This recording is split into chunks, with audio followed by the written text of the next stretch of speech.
Trump believes if he can create enough chaos between now and November, he can win. Is COVID-19, are his secret stormtroopers invading American cities enough disruption for Trump to succeed?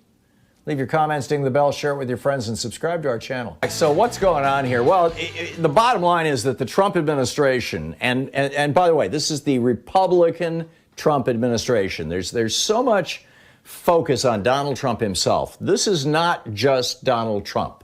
You've got an entire administration that has gone fully fascist now, and you've got an entire Republican Party supportive of it, or at least not resisting it. John Kasich has come out and said enough, but, you know, he's a washed-up Republican politician who hates unions.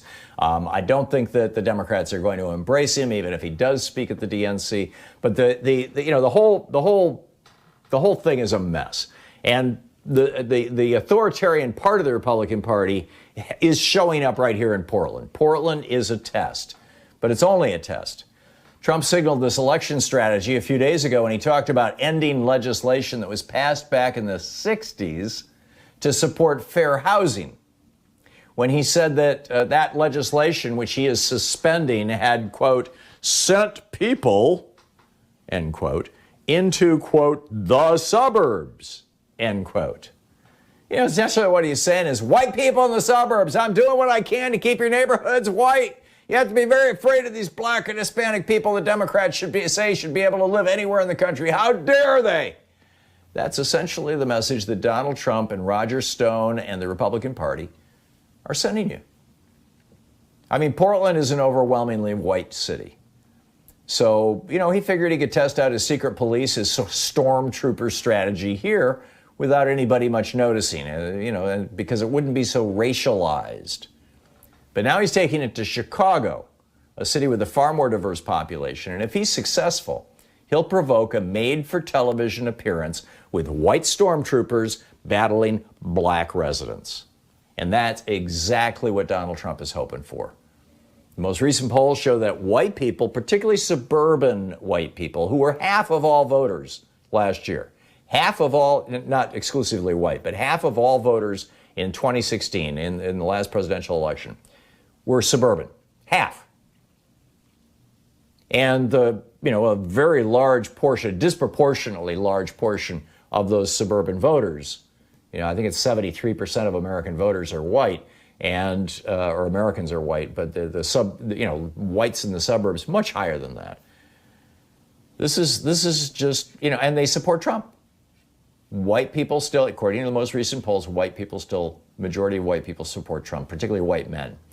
And he's trying to get them cranked up enough that every single last one is going to show up to vote for him. This is a base mobilization strategy.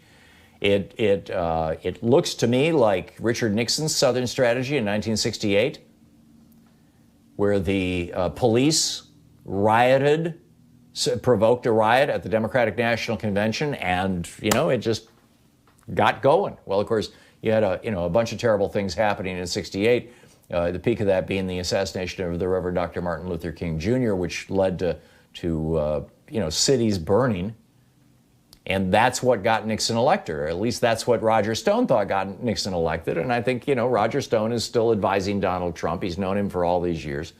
The strategy is really simple. Provoke violence, make cities burn, and then promise to keep white people safe with law and order. This should not be a secret. But Trump has cranked this way out of the Trump administration. Now, the Chad Wolf, the acting director of Department of Homeland Security, and Bill Barr in the Department of Justice, the Attorney General, this is what authoritarians do. To seize political power, they don't bring us apart, they tear us apart. And now, in anticipation of this election in just a few months, Trump is trying to destroy our ability to vote by mail. He knows that the polling shows, although this may be changing now that coronavirus is popping up in red states, but as of a month ago, the polling showed that Democrats were far less likely, far less willing to show up in person at a polling place to vote than were Republicans. Republicans didn't think coronavirus was that big a deal. Democrats knew it was. So he's trying to make it harder to vote by mail because that would be mostly Democrats as of a month or so ago. He's trying to explode the pandemic by forcing our kids back into school so they can come home and infect mom and dad.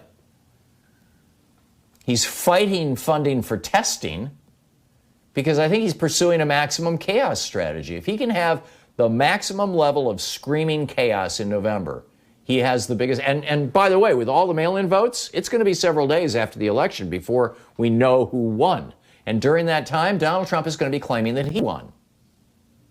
That was the strategy that the Bush campaign used in 2000 when Bush's cousin on Fox News announced that Bush had won the election, when in fact, that was not the case. Al Gore actually got more votes in Florida, and if the Supreme Court hadn't intervened, Al Gore would be president right now.